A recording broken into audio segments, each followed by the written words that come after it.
Hey,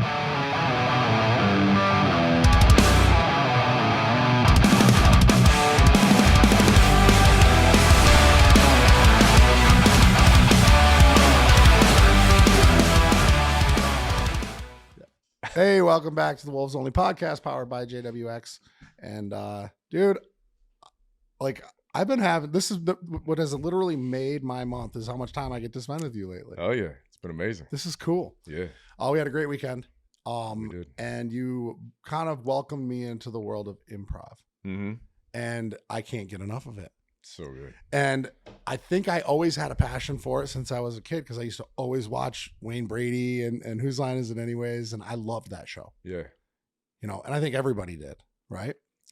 Do you remember were you a big Chappelle Show fan? Mm-hmm. Remember when Dave Chappelle, I forget what character he's playing, but he said, Wayne Brady makes Brian Gumbel look like Malcolm X. yeah.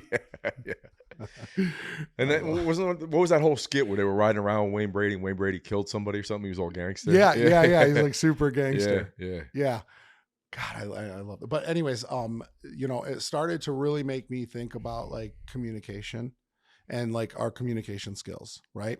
And some of the one of the exercises we did at brunch with our wives was it really had me thinking of how much deeper I want to go into this, because since then, and I've been, you know, it's like crazy when you dwell on a topic. Mm-hmm.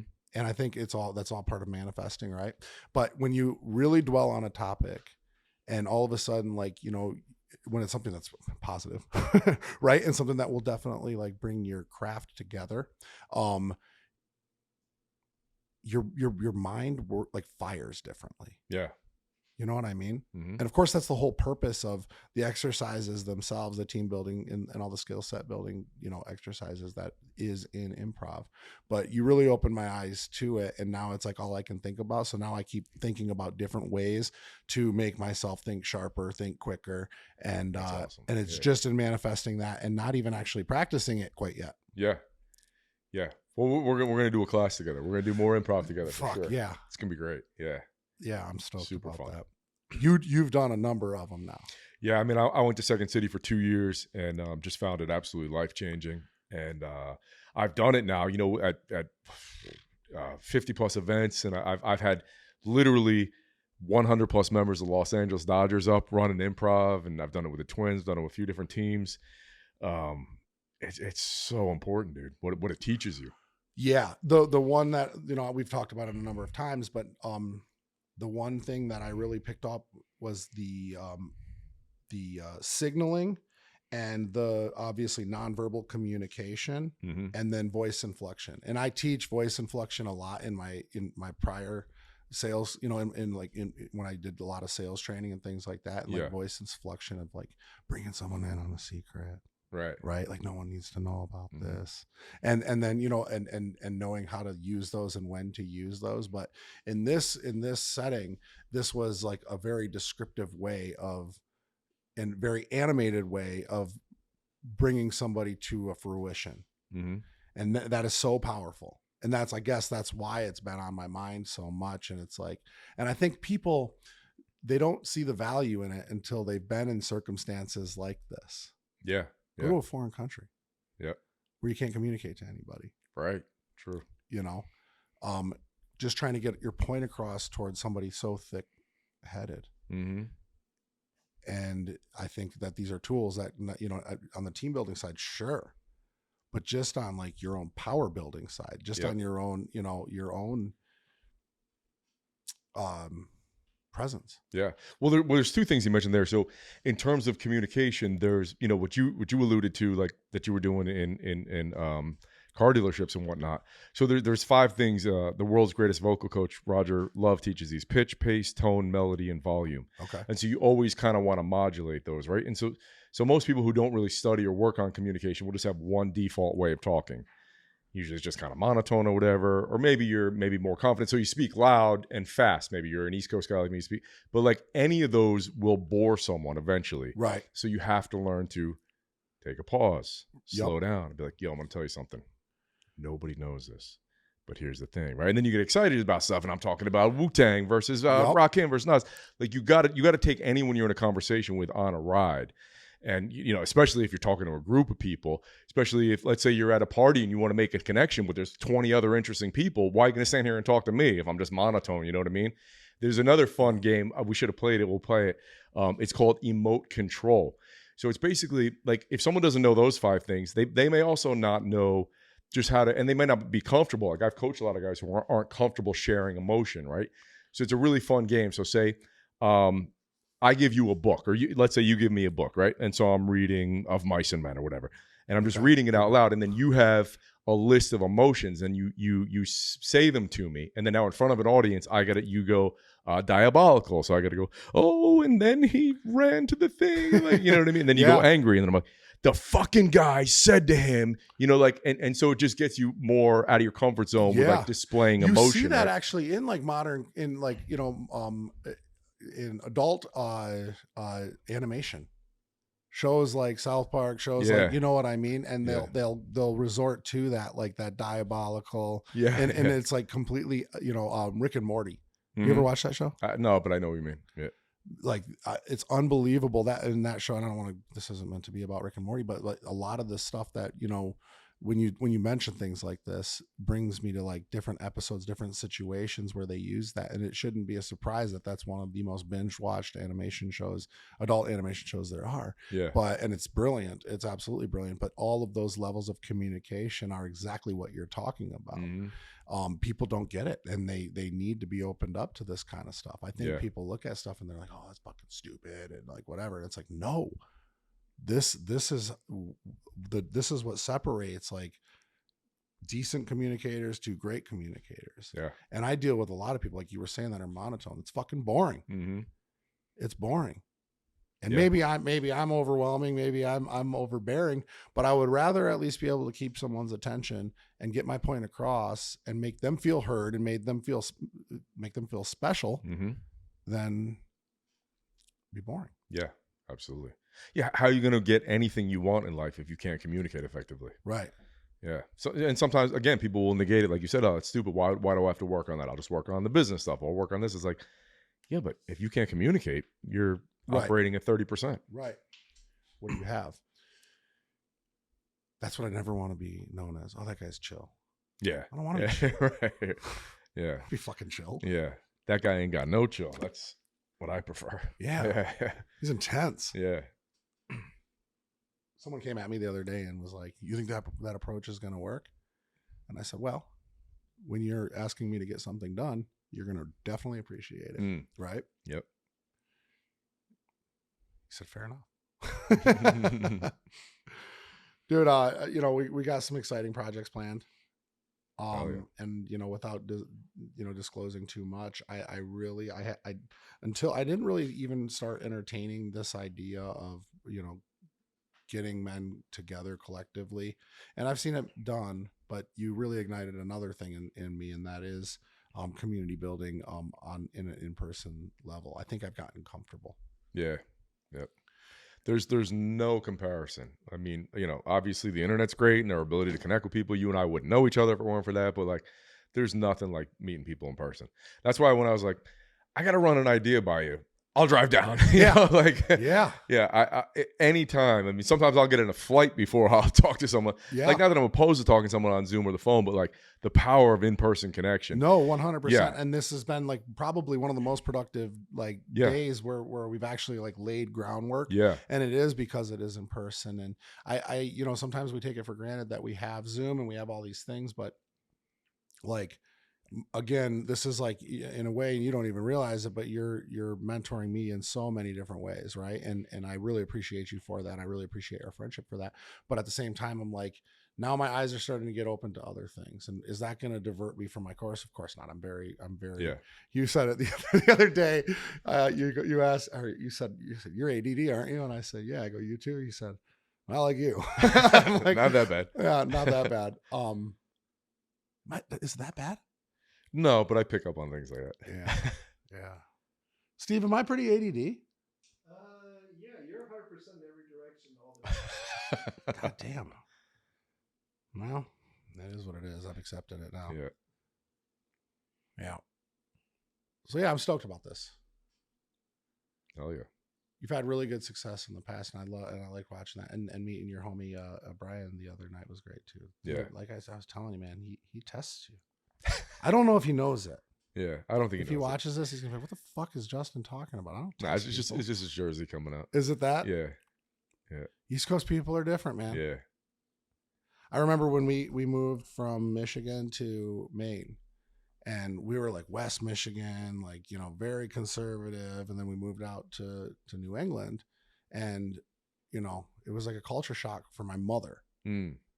Bro, my mom, I told you a little bit about my mom, right? Born on a farm, very conservative, very And even sheltered. Maine was a culture shock. It's not like you moved to New York City. Yeah. I think, you know, Portland, Maine, you know, it wasn't like, it's not hip, it's dated as hell, but at the same time, like the attitude, the East Coast, you know, the accent, the pace, different. Yeah. You know? And do you think I have an accent or no? Yeah. Okay. Yeah. Yeah. I mean, I know I can, if I close my eyes, I'd be like, oh, that guy's from, you know, Bronx, Brooklyn. Yeah. You know, without a doubt. Yeah. Do I have an accent? A little. Yeah. Certain words for sure. It's crazy. My brother, like, because he spent most of his childhood in Maine, so he had a New England accent. Oh, okay. And then he lost it eventually, you know, spending the rest of his childhood in Michigan. Yeah. You know. Like where he was saying, like, park the car? Park the car, all of it. Yeah. Wow. Yeah. My dad's name's Todd. You know, it's Todd. Oh, okay. I call my dad Todd. Yeah. I'll be like, it's fucking weird. But yeah. Fuck. This is fun. This is really fun. This is what the shit's all about, right? Mm-hmm. Planning, plotting, scheming. Yeah, I love it. Getting it out there. Yeah. How's being back in California?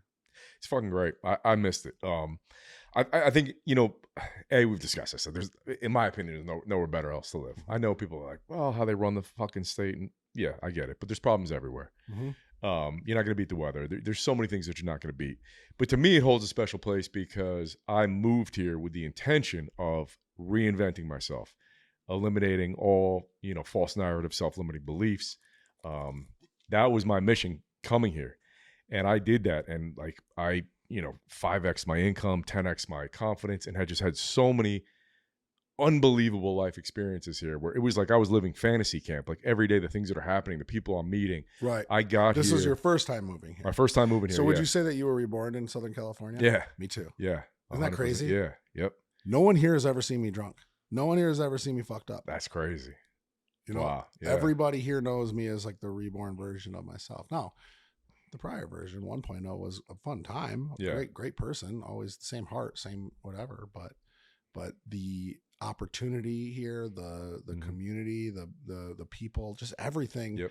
I can relate with you right there. Yeah. So it's not shocking that you would have like the drive to bring that back. Yeah. Well, that was the thing. Once I mean, again, so 10 years here were amazing. My thing was a little bit different where I had never touched weed until I turned 40. And then, I'm sorry, 39. 39, Bedros is a month earlier than me. He's one of my good friends. And so we said, let's blow out our 30s, you know, our last summer of our 30s. And so that summer was the first time I ever touched weed. And we got insanely high at Craig Ballantyne's thing, the point where we were like on another planet. And he tells his fucking story on his podcast. Okay. That, are we allowed to talk about this? Yeah. He tells the story that I got him super high, and he makes me look like Seth Rogen or Snoop Dogg or something. I'm like, bro, that was the first time I ever fucking touched weed. You've been smoking weed since you were 13. You know what I mean? Like, oh, really? Jesus Okay. Christ. I didn't know that. I thought you were like, because I pictured you guys both as like, you know, pushing 40. Yeah. Like smoking weed together for the first time. Like that would be hilarious. No, me. so he hadn't really had weed in years though. To be fair. Okay. Yeah. But he had smoked it as a kid forever. Okay. He was making it seem like I was the guy who got him high for the first time. I mean, he was higher than he's ever been in his life. Like he had to go up to his room. I was texting him. He's like, dude, I'm Velcroed to the bed. I can't move. I know that feeling. Actually. Yeah. That's a great way to describe it. Yeah. And yeah. It's just, that was a funny image that I had in my head. It was like two men like lighting their first joint.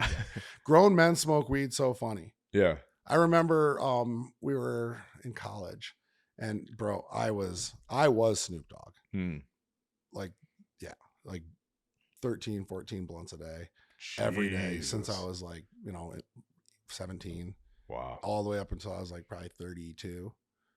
Wow. Was like, Dutch. That's like we were talking about not Dutch a small Masters. amount of blunts. No, yeah, half ounce, quarter ounce, Wow. plus, sometimes an ounce a day. Yeah. Like Jesus. a lot. And I pushed it and shit too, right? Mm-hmm. Just to support my habit, right? But and every pothead is in some way, shape, or form a drug dealer too. It's just how good they are at it. I wasn't very good at it. But we would go to we'd go back to like a buddy's house or whatever, like to a cottage or something like that, lake house, and their dads would be there and they'd be like, "Hey, I got a joint," and we'd be like, "Okay." So we have like 50, like, you'd be like, "Oh, I got it." And you'd like go back and like pull up his spare tire and like pull one joint from under his spare tire. We're like, "Dog, like, we were blazing the whole way up here in the car." Like, it is funny when older guys find weed, right? Mm-hmm. Or they've always had it. They just kept it, sealed and whatever. Nowadays, it's like, we live in Huntington Beach. The whole city smells like weed. Yeah. And I just don't smoke it anymore. It's like, I kind of, that drug was like the easiest to lose. Yeah. So you won't touch weed now? No. Yeah. I don't, but no, it's not that was, I don't believe that. I don't think weed is bad. Yeah. At all. I think it's a great drug. I think that people should use it if they need it. And even if you want to have a good time, it's a hell of a lot better than drinking. Yep, for sure. Weed doesn't destroy families. Weed doesn't kill people. So on. I have no problem with weed. I don't need it. Okay. I don't need it. It was like my goal in sobriety was to find something better than mind altering substance. It was like, I'll tell you a story. I've told this story before. I used to go to like these like events, like with a bunch of other guys that were in the same industry as me, very successful dudes. And there was one cat, his name was Ryan. Okay. And he was the sharpest dude, best looking, jacked, one of the most successful out of all of us. And he never did a drug or drank in his entire life, had no desire to, but the dude was the life of the party. Women fucking loved him, everything. And my homies and I, we were friends with him and everything, great friends with him. And he was cool. Like we were, he would come and hang out with us when we party and stuff like that. And once it started getting like a lot of cocaine in my life and things like that, me and a few buddies would go to the bathroom, blow lines, stuff like that, and come back out. And there was one day that he stopped me like dead in my tracks as I was walking out of the bathroom. He's like, "What the fuck are you doing?" And I was like, "I'm doing a fucking blow, man. Like, you know what the fuck I'm doing." He's like, "Bro, you're going to blow your life up." And those words meant nothing to me, but it was how crystal clear his eyes were. It was like, those eyes have never seen anything. Like, he was so intense all the time, so focused, communicating, just, conversation just flowed with him. Like everything was, and I wanted that. I was like, he has something different. And later on in life and in my sobriety, I found out what he has. And it's a mental clarity that, and just like this, like intensity that I have now. Right. Wow. But the words meant nothing. Being approached, being cornered, none of that meant anything. It was him having something I wanted. Yeah. That's what actually was. And it was that level of intensity where like you can like verbally and like just by looking at somebody undress them. It was like, that was cool to me. Yeah. It's like that mental sharpness is something else. Yeah. And the minute I found that, I became really addicted to that. Sure. Yeah. Right. That's super dope. So now, even in the world we live in where, the 24-hour news cycle, all the things that are unnatural to us as humans, is there never a time where you're at the end of the day, like, I just need to shut my fucking brain off, and like an edible would be, not that you do it now, but like, do you get to that point where you're like, fuck, this is... No, the truth is I exhaust myself so bad every single day that I'm going to bed, I'm done. Yeah. I go to bed early. And I have like a sleep process. I wear a CPAP, and the minute I get my breathing right, I don't have any trouble sleeping. So no, like, I wake up really early. I usually train at 5 in the morning. I'm usually in the parking lot of the gym by 4:30, putting out some stuff, getting kind of stuff organized. And then, I'm so fucking exhausted by the end of the day, and I don't usually shut down. Like these guys will tell you, I'm like fucking boom, boom all the time. Yeah. Have to be. Right. because I backed myself into a corner. I Mhm. posted something in Threads today, Mhm. and I basically said it's hard to miss. It's easy to never miss when you're always backed into a corner. And I do. I just always back myself into a corner. It's like, Yeah. I got to get the fuck out of the situation. Yeah. I love that. Right. Yep. I think that we can agree like that level of discomfort, Mm-hmm. it forces you to be great. Yeah. Yeah. You know, anytime I like buy something really expensive that I definitely shouldn't buy, I'm like, okay, I just got to make more money. I got to figure the fuck out. Right. You know? Mm-hmm. So that's really like what it has come down to for me. Is like, you know, just it's easy to stay on task if I'm always starting something new. Yep. Projects. Yep. So when you pitched me this thing, I'm like fucking down. I'm like, I'll get and you couldn't have picked a better person to do it because I'm an addict. I'm a fucking addict. I'll like, you know, you give me a taste of this and I'm like, this worked out really well. Let's just fucking run this every week. Right. Like, bro, I can't keep up. Like, and I know you can, so it makes it makes life easy. Hell yeah. I love it. Anytime a project comes up that I'm like, now I see a vision. Especially when I have a project where I enjoy doing it with that person. Right? Yeah. You know, that's why like with Scotty and I like why like we do everything together. You know, he's 2,300 miles away. Yeah. But for whatever reason, like, you know, the two of us are able to always like plot, plan, put it together, and then execute, and we make it work. And being that far away, right? You know, and we were good friends growing up, and yeah, that's great. That seems like such a great synergistic, symbiotic relationship you guys have. Yeah, that's awesome. He has to sometimes call me out and put me on, and then I have to turn him up sometimes. But it's like a perfect yin yang. Yeah. Right. Yeah. Why he's a little bit more kind of even keeled than you are, I guess. Yeah. He called me out today on some shit that I said in my storyline that I probably came off a little arrogant. It's like, that's not you. I was like, you're right. It's not me. Yeah. So just good to put me on my spot. Yeah. You got someone like that? Yeah. Yeah. Mm-hmm. Yeah. I mean, I think you have to have those kind of, I love having those kind of relationships. I'm fortunate with Bedros, with Luca, with a handful of people like that. Yeah. Are they actively looking to call you out? No, but I don't mean nitpicking, but what I mean is like they watch you perform. Yeah. Yeah. More people. Like one of my favorite moments was, I mean, I like when I'm on the other side of it. Like, I feel like you're like this too. Like, other people that are close to you, their success, you get more excited for. Mm-hmm. You know what I mean? So like one time we were at an event and I spoke, and I mean, honestly, I was getting laughs like Chappelle. Like I was like, yo, I'm fucking crushing up here. Yeah. And then Luca wanted to go up. Now Luca's from Slovenia, so like, you know, Eastern Bloc country people aren't known for their sense of humor and whatnot. Right. And well, so just being from a different country, it's hard. The humor is different. Yeah. And so Luca worked really hard for 2 or 3 years, hanging out with me and Mike. You'll meet Mike.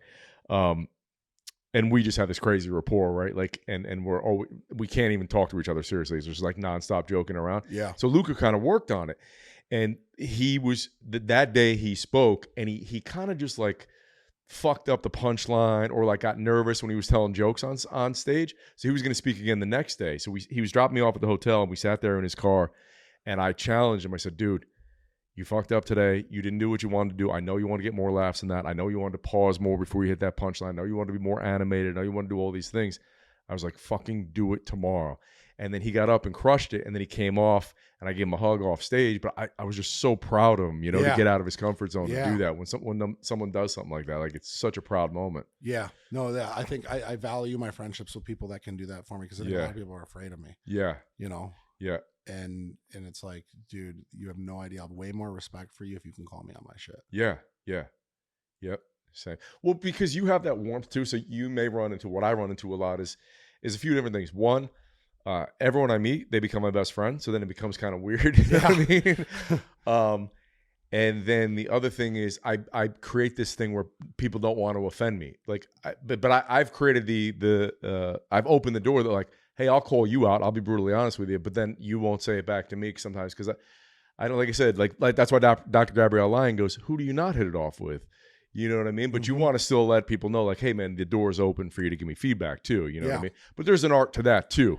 Yep. You have to show that you're open to it, right? So like if you and I don't know each other, that long and that well, but like eventually I would have to show you that I'm open to feedback by not giving you feedback first, asking like, hey man, when I was speaking to Steve about the thing, I think I fucked up. What do you think of that? You know what I mean? Like stuff like you need to show someone that you can't just give feedback first. Right. Take it and show, hey, the door's open. You know what I mean? So far in our relationship, here's what I have gathered though, is that we're both like open to, like, obviously, you know me, I'm not so arrogant to where like I'll shut the fuck up and listen. Yeah. Right. When we trained together, you know, way more than me.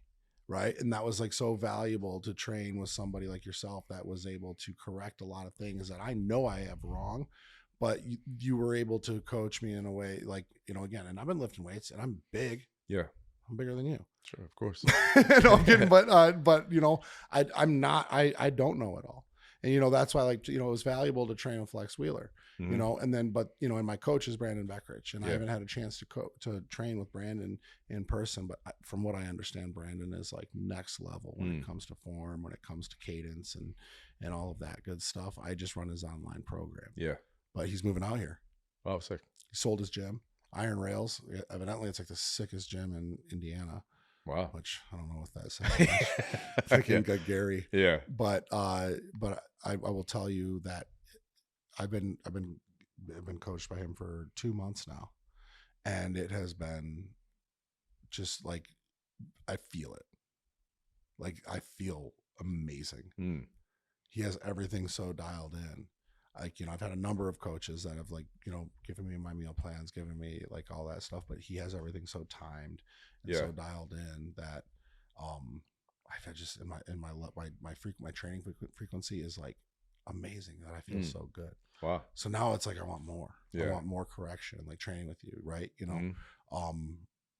This was our first meeting on a project like together in person, right? And we were sitting here with Steve doing this kind of stuff right here. And plotting and putting together like, a plan to execute. And it was getting kind of going all over the place. Right.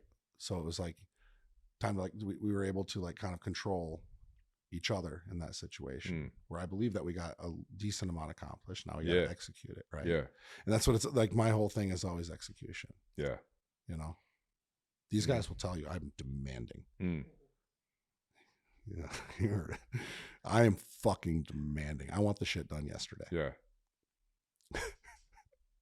No planning, like without execution. It doesn't even make sense to me. Don't even waste my fucking time. Right. Yeah. So now we have it on a whiteboard. Yep. Time to go. Hell yeah. And the listeners have no fucking clue what we're talking about. Right. Which is bueno. Muy bueno. Yeah. You're going to find out. Yeah. No, it's super fun to collaborate on stuff with people that you have a good relationship with, and yeah, for sure.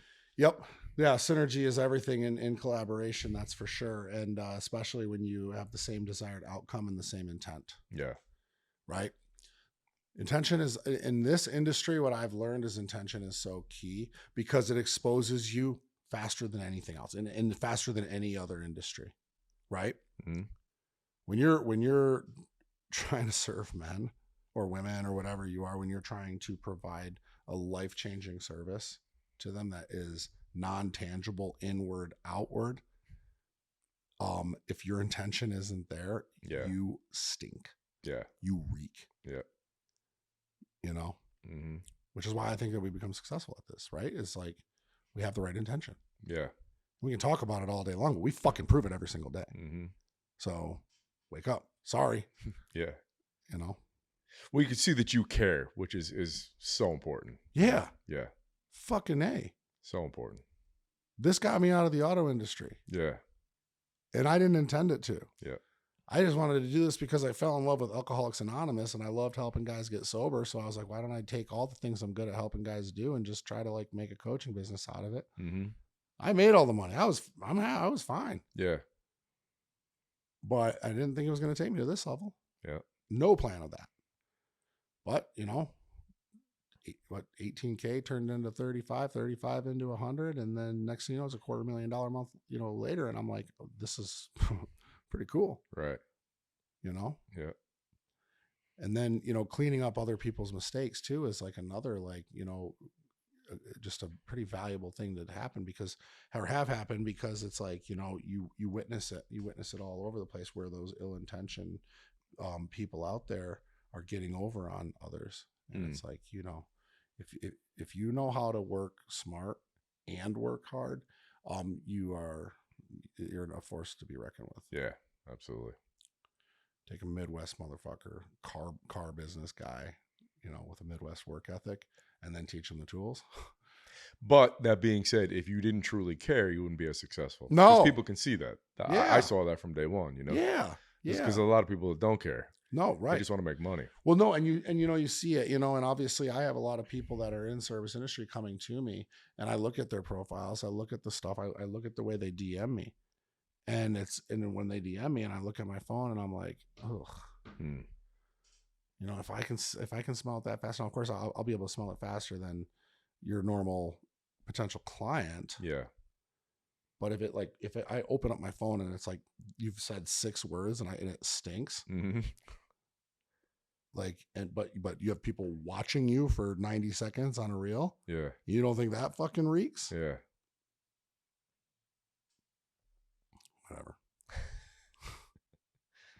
Whatever, but again, it's a brilliant industry where there's no barrier to entry and most people are amateurs. Yep. Fucking A. Well, we need to eat. This was fun. Yeah. Anything else you want to talk about or get into it? Or no? What do you want to talk about? Whatever. Well, that fucking yeah. I don't know.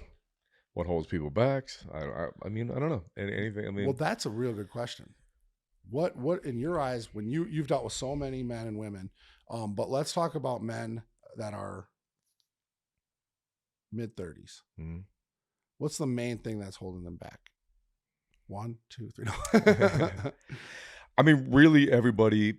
I think confidence is the ultimate superpower, and everyone just needs to improve their confidence. Even The Rock would benefit from having more confidence, because I'm fortunate enough that I know so many high-level people who are on TV, authors of your favorite books, whatever, actors, and you would not believe how they are behind closed doors. And so I think someone who's, let's say, mid-30s, working a job that they don't love or whatever, they're like, yeah, but The Rock or this person can't relate to me. They don't have those self-limiting beliefs. They don't have that baggage. They don't have these confidence issues. Yes, they do. They have all of them, because I've had the one-on-one conversations with them a million times. Right. I've been backstage. I know. I've seen it. I've seen people throw up before going through the curtain. They all have the same shit. I have close personal relationships with a lot of those people. They have the issues with their family, with their parents, with their upbringing, all these things. Everybody's the same. It's the human condition. It's we have all of this, right? Right. So everybody has those things. It's just, do you choose to be a slave to that, to live up to that false narrative for the rest of your life that, whatever, you're this way. Oh, my family never made more than $100,000. Everybody's shy and introverted. That's how I've always been. The glass is half empty. Right. Whatever. Do you choose that path, or do you choose to say, like, hey man, this is how it's been, but like, I'm going to face the fear, right? Like, right. Seinfeld has that line where he jokes about everyone's number one fear is public speaking, whereas if they were at a funeral, they'd rather give the eulogy. I mean, they'd rather be in the casket than give the eulogy. Yeah, I remember that. But it's like, why don't you do that? People have, like, you don't go into the gym and the first time you can only squat 95 and think, I'll never squat more than 95, right? Like, right. You don't start playing an instrument thinking, oh, I have no idea what I'm doing. I'll never be able to play a C chord. But for some reason, people have this ceiling and these limiting beliefs on certain things that, oh, I'll never get better at that. Like, we were even talking about communication at the start. Like, of course you can get better at it. Right. You can get better at anything you put your mind to, but like, do you choose to just live in that box and have that false narrative forever?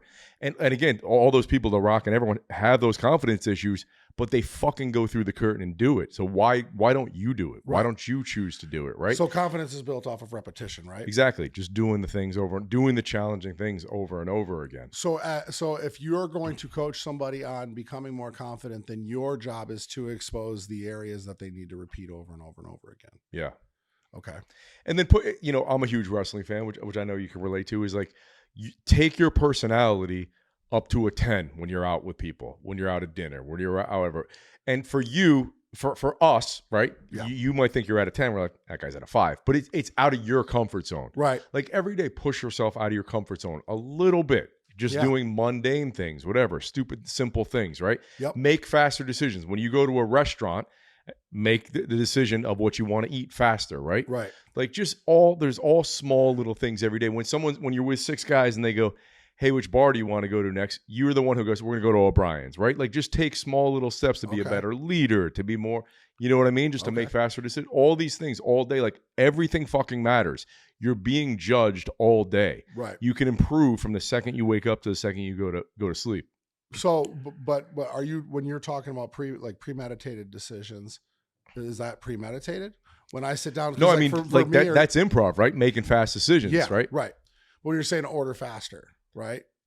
Like if I'm a steak and potatoes guy, right? You know what I mean? Are you suggesting? I'm just saying if you're someone who deliberates and overthinks, right? Oh yeah. Push yourself just to make simple decisions. That's what I mean. Like, well, it's hard for me to imagine this because I don't overthink. I don't think at all. No, I know. I don't think. I've gotten that. Yeah. I just go. Yeah. I don't fucking care anymore, to think about shit. And you know, again, I want to have like a good plan and stuff like that, but fuck overthinking. Right. Analysis paralysis is the fucking worst. It's the worst. Yeah. So I mean, obviously, but I've also failed, been told no, the rejection, the failure, the fucking mountains to climb. Mm-hmm. You know, when you've done, you're right. It is confidence is all built off of repetition, 100%. And then when you fail, and that could be failing in a variety of different ways. It could just be a one-on-one conversation, like, oh, I thought it was going to be better, but like, get back on the horse the next day, get back on the bike the next day. Correct. Don't let yourself get down about it. Like, oh, that sucked. I'm never going to do it again. Right. Well, that reinforces what we just talked about with your circle and with having the people that are going to be there to call you out. Okay. Mm-hmm. I need somebody to correct my posture. Yeah. Right. Not in the gym, in general. Yeah. And so I get ART and stuff like that. And I have a guy that works on me every week. He comes to my home and I asked him, like, can you do something for my posture? And he said, yes. I'll tell your wife to tell you to correct your posture every time she sees you slouch. Mm-hmm. And I'm like, okay. He's like, posture's behavior.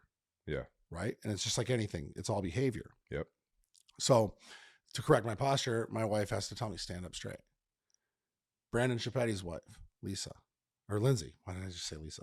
Lindsay tells me constantly, correct your posture. Yeah. You know, and she'll be like 10 drinks in, shit faced, and be like, correct your posture, stand up. Yeah.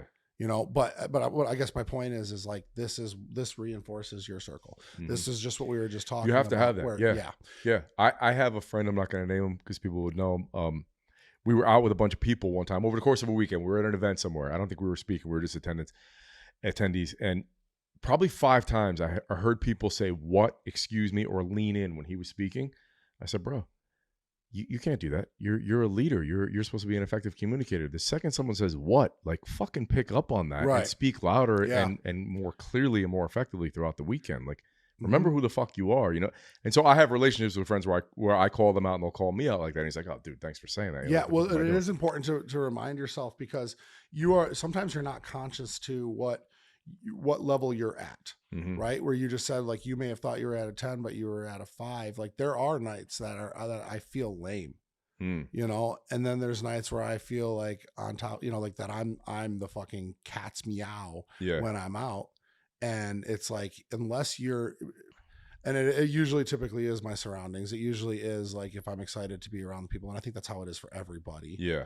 But the challenge for me in this conversation would be to no matter what, turn it up. Yes, 100%. Yeah. I'm not going to let people see me less than a 10.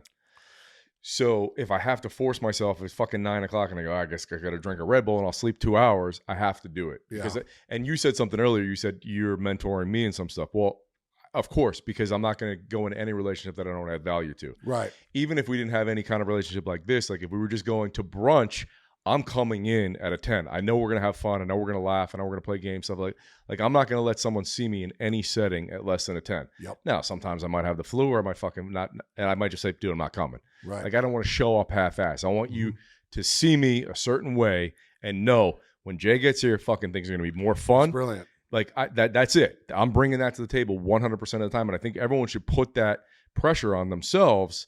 Like, I know wherever I go, it's better when I get there. Yep. Now, I didn't know that or think that at all 15 years ago because I had no fucking self-confidence. Yeah. But I've done the repetition to do it now, and I know I have the evidence. It's not just in my head like, oh, that guy's an egomaniac. It's like, no, everyone fucking knows that. Yeah, you're the mayor of Santa Monica. Yeah. I love that too. Yeah. But I take that seriously. Like, and I have friends that are in high positions. And they're like, yo, can you make sure you're early at dinner? Because I know the guys are gonna have way more fun if you're here than just me. You know what I mean? Middle of the table. Yeah. Have you ever seen that Curb Your Enthusiasm? Yeah. Wait, did we not have this conversation? That's crazy. No, we've talked a number about Curb. But listen to this. I can't believe you just said that. One of my favorite compliments ever, Dr. Sean Pastuch. We were in Austin, Texas, and I fucking commandeered this room. It was somebody else's event, and I'm running this shit. Everyone's having the greatest time of their fucking lives, right? I'm losing my voice. The next morning at brunch, I walk in as him and his wife, and he goes, we just said, we were talking about that episode of Curb. Yep. I go, Jay, you're a world-class middle. And I was like, that's the greatest. You're the middle. You can't have him middle. You got to have Jay middle. That's, that episode's what? Great. She can't middle? No. She's an end the best.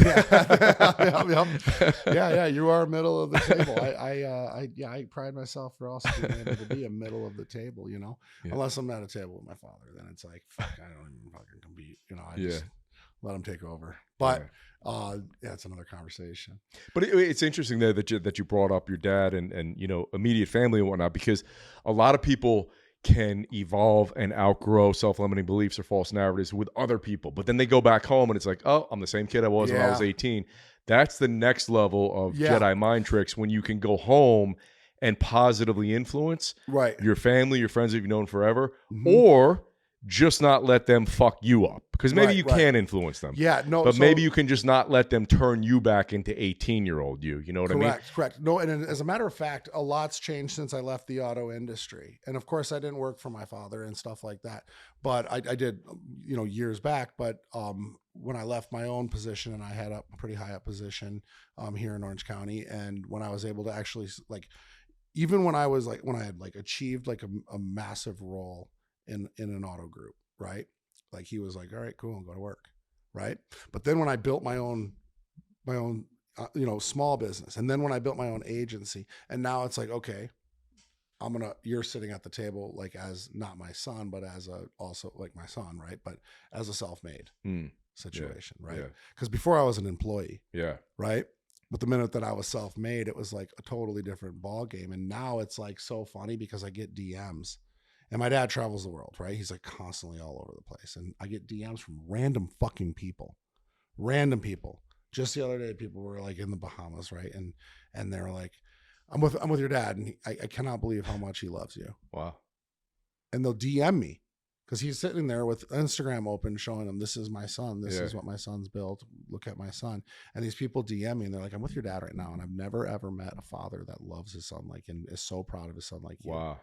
And I'm like, and it's like constant. Like, this is like on a weekend basis. Now, of course, he's fucking drunk and he's like having the time of his life. But at the same time, it was like, what was I missing before that I didn't have that I have now? And as a son, it's like you're always seeking your father's approval. But it was like, now it's this new level of confidence because I did it. I literally ate the shit. I fucked up so many times, and now that it's like I've had this repetition and this constant grind day after day after day after day after day, and avoiding the instant gratification and focusing just on that end goal, or more importantly, focusing on what's in front of me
for a second. Yeah. He had to text me later on because I got off the call abruptly afterwards.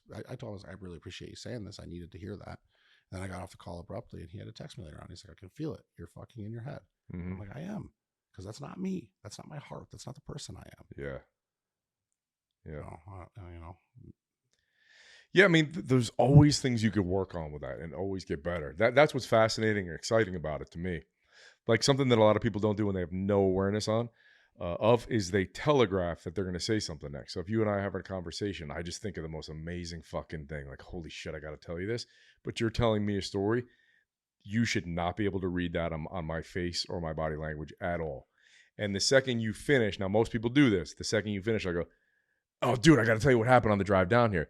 That just signifies to you that you didn't give a fuck about the story that was just told. You know what I mean? Mm-hmm. So like just all those small things to be aware. That's why I think people should reread How to Win Friends and Influence People all the time. Like all those kinds of books. I actually, because you can't get, you just can't get to the point where you're like, I've mastered this. Right. You could always get better. That book alone, that is like my Bible. And I like to read it from different frame of reference. And lately I've been reading it from my exact point of my career, and where I'm at in my life. And shit is flowing from it like it never has before. Wow. You know, I had to read it my freshman year of college. Mm-hmm. Okay. I had to read it senior year of college. Okay. Like it was like always issued, right? Like business. I went to a really cool business school, right? I read it again later on in my 20s. And then I read it twice in the course of a summer a few years ago. But then about 6 years ago. Okay. And I've always been a reader, but that book, like I just would always circle back to. But then when I really I read really fast. So I've talked about this. I don't want to get into that, but there's a whole nother story I could tell you about how I ended up learning how to read like faster than faster than the speed of light, bro. Like it's crazy. But I've been piecing it together lately, and I've been like recording myself, pitching ideas in like conversations, but just with myself. It's interesting. So it'll be like a podcast setting, and I'll like just communicate like my thoughts about this idea that I just read in How to Win Friends and Influence People. Okay. But I'll pretend like I'm talking to somebody. Oh, interesting. And it's turned out really cool how it's been kind of like, you know, you would think I was talking to somebody. Yeah. But just, it's been like a really cool way to like remember something and then like act it out to where like later on, I don't know. It's just an exercise I kind of came up with. Yeah. But a lot of times I create content where like I'm, you know, talking to my camera and stuff like that. Yeah. So I was like, you know what? I'm going to start like pitching ideas that off of a book that I read, specifically Dale Carnegie's. And it's been like a really cool way to not only retain it, but to like actually put it into work. You know what I'm saying? Because it's just like we go back to when we talk about improv. Like when you start to act it out, your mind is going to get used to that action, right? Yep. And now all of a sudden, like you feel comfortable, exercising that thought, that idea, that principle. Yeah. I think another thing that people should do is challenge their beliefs more. Like things you believe may not be true anymore. It may just be how you were raised and you stuck with that forever. And a lot of people don't even really audit the things that come out of their mouth, meaning you'll just meet somebody who go, you know how you can't hire any good people these days? I'm like, no. You know how you can't trust anyone? Oh my God. No. Yeah. You know, it's funny. You know how everyone's always out to get you? No, I don't know that. You know how Republicans do this? No. I don't have any of those things, but you have to work hard to get that, right? Like, and also people are judging you. So if I'm hanging out with someone for the first time and they're saying, you know how all millennials are this, you know how you can't trust anyone, you know how you can't hire anyone good, I'm like, I never want to see this guy again. I hate his whole worldview. I hate that too. Yeah, you know? I can't believe you just I was waiting for somebody to pinpoint it because that is like a huge pet peeve of mine. And it is like, you know, I hate cliches for one, you know, like, dude, if somebody says to me, living the dream, you're out. I'm not going to talk. I'm going to go out of my way to lose my number. Yep. Yeah. Please don't ever call me or text me. Don't say live in the dream. You know? Yeah. Any cliches like right away, but then you're absolutely right. Like the kids these days, like you were surrounded by pussies too, you know, like every generation has pussies, you know, I just like this generation, like, okay. Yeah. Is a product of the circumstances that you laid out for us. Like I don't want to like, yeah, I just can't, I cannot engage with somebody like that. It's really hard for me. Yeah. And people love this about me. Like I'm so ruthlessly honest and blunt because of my East Coast kind of vibe. Yeah. And so I'll just say to them, I go, no. And they go, what? I go, no, I don't know how you can't trust anybody. Like, Yeah. I don't know. That's not my worldview. That's not my experience. We talked about that on the call the other day, that most people are good people. Yeah, exactly. Yeah. I can't live my life around people like that. No. Who wants to be around that? Yeah. And you're just, but that's all you're going to get. If you think you can't trust people, people will burn you left and fucking right. You'll just attract untrustworthy people. If you think all XYZ people are bad, you'll just meet all XYZ people and they'll be bad all the fucking time. Yeah. That's what you're looking out for. That's what you're going to get. Whatever you look for is what you're going to get, 100%. You know, you're going to go, the car's going to go where your eyes are and where you know, I mean, fucking A. I can't, man. You attract that into your life. Yeah. I'm so glad you put a pin in that for me, because it is like, it is such a turnoff. Yeah. Mm-hmm. And people will say that to me. They'll be like, hey, and here's the thing too, like you, meaning you, me, Steve, whoever, you control how people act and how they talk in your presence. If you don't, you haven't mastered your social skills yet. People might be like, what the fuck does that mean? You have to take it upon yourself to do that. So if you have any negative, and we all have some kind of thing, right? But like, I should be good enough that you don't do that around me. Just by my actions, the way I carry myself, my posture, the way I speak, the way I make people feel, the way I address people, right? And you should take that same responsibility. Everyone should take that responsibility. So you can't say, like people will say to me, oh, I don't like being with that guy. He's negative. Not around me, he's not. I don't like being around that guy. He's fucking this or that. I go, not around me, he's not. He doesn't do that. Even my brother or someone will be like, oh, mom's like this. Not with me, she ain't. You know what I mean? Yeah. Like you influence people's behavior. How to win friends and influence people, right? Like you influence the behavior of everyone around you. Right. So if you're going to a negative, like if you have to go to Thanksgiving at a bunch of people's house where they're negative and complaining and depressed, go in there and fucking change them. Right. You know what I mean? Influence them positively. Yeah, definitely. I'm not going somewhere to be a fucking bump on a log and contribute nothing. Right. You know what I mean? I'm coming to make people better. It should be better because I was there. Right. Otherwise, then I leave let down. Like if I leave that Thanksgiving and the people were the same as they always were and they brought me down, I was like, what a failure. What an epic failure that was on my part. Right. You know? Yeah, no doubt. I think it's selfish behavior. So many people are selfish by letting them. There's so many things that are selfish that you don't frame as selfish. Like not following your diet, not getting in good shape. That's selfish. You know what I mean? Not pushing yourself out of your comfort zone and stepping up to be a leader is selfish because nobody wants to do it.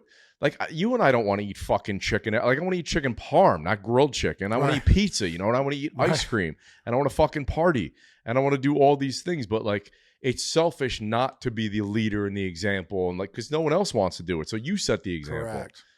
Correct. My question to you, and this is, I think, you know, I want to kind of end it with this, which is not ideal. At all, but I think that, and let me just really quickly think how I want to frame this because it made me think. As you develop this character, right? As you develop yourself, and this is it shouldn't be cautionary, and I don't believe that it is, but let me just come out and say it straight up. Once you know and you've developed the skill set in communication, in how you're supposed to act, in how you win friends and influence people, do you find yourself judging and cutting people out faster? And do you feel like you miss opportunity there?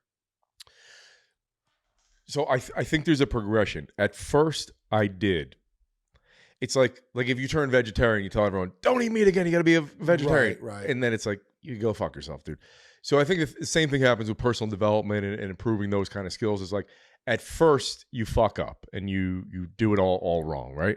And you're judging everyone, you're cutting everyone out, and you can't be around those people. Like I couldn't fly back to Jersey for 3 years because I thought, oh my God, they're going to turn me back into the old me. I'm not strong enough to do that yet, right? But now I can go into any setting with any negative person and be totally fine. But you have to get to that level. You have to work on it, right? So like I did cut a lot of people out that now I can hang out with and be totally fine. And I can raise them up. I can make them better. Right. You know what I mean? Or I cannot judge them because that's the problem too. When you first start on this aggressive personal development journey, or you're like, maybe you're hearing what we're saying. You're like, all right, I'm not good at communication, how to win friends and influence people. I'm going to go all in on that. And then, yeah, you do judge people. Right. But now I've learned not to judge anyone. Everybody's on their own path of personal development. Right. So if you're 5 chapters behind me, does that make me 5 times better than you? No. You might just be a chill dude that I envy. Maybe you're happy like just fishing and like, I have to be fucking relentless and working 24/7. I want some of what you have, right? Like, so I don't judge people anymore. It's like, you're totally fine where you're at. And that's, you're doing what I just said. You see what I'm saying? You're telegraphing your next question. I know. Yeah, you're right. Yeah, so, fuck, man. But you know, this is why I need you. But you know what I'm saying? Like there is, and I've gone through that where I judge people like, fuck that person. But it's like, nah, man, like do you, like do whatever. Like if I could just be in some positive influence, or I just come and I make you laugh. I don't necessarily have to be like, I hope that guy's going to work on his personal development because I was there tomorrow. Maybe I just made you laugh. Yeah, or I don't think you know in what a self-righteous format. I don't think that's what I mean. Yeah, no, I'm not saying that at all. I'm saying I did go through that though. Yeah. Oh yeah. You deal with that in sobriety too. Yeah. Right. Yeah. Right? Same with like vegans, right? Like, yep. Exactly. That's what I'm saying. Get their protein by telling people. They're vegan, right? Yeah. Exactly. No, and I didn't want that to come off that way because I think I've stumbled into that as well. Yeah. But I have kind of. I've set my standards high. Yeah. Mm-hmm. And I do think that that's really important. But I think the next level, when you graduate from setting your standards high, is bringing people with you, right? For sure. Like, that's like, that's the true level up. Yeah. And sometimes, back to your question, like I'll see someone that I care about doing something. I'm like, fuck, they got to work on that. It's not a good look. You know what I mean? Yeah. But it's not like I'm judging them or anything. You know what I mean? No, I guess judging wasn't the right word. Yeah, but I know what you're saying. But yeah, because we've all done it. We've all gone through it, Yeah, when you find somebody that's like overly transparent or like trite or like and it's tough. Yeah, but on the other hand, I still want to play with people who are fucking leveling up, right? Like that's who I want to hang with. Right. Yeah. So I'm going to seek out people like you and Bedros and my other friends. That's who I want in my inner circle. That's who's coming over my house for the Super Bowl, right? Right. But again, I think I've gone through that evolution where now I can be with those other people who are maybe not at that level and be totally fine with it, Yeah. I just want to be at your level. This was cool, man. I'm really stoked. This was like really spur of the moment. Yeah. It's so funny because we had a podcast scheduled for this time slot right here, and it obviously canceled. But I was like, we're gonna make adjustments. Yeah, like get down here. Fuck yeah, I'm gonna change my entire day for this. Yeah. And I'm so glad that I did. So, if you guys watch this, if you like this, make sure you subscribe. Make sure you comment, share, all that good stuff. And Jay, right now, where do we find you at? What are you plugging right now? Just go to j.fit and find everything there. Okay. Yeah. Perfect. Yes, awesome. sir. Yeah. This was great, man. Thank you. Pleasure. Thank you. Awesome.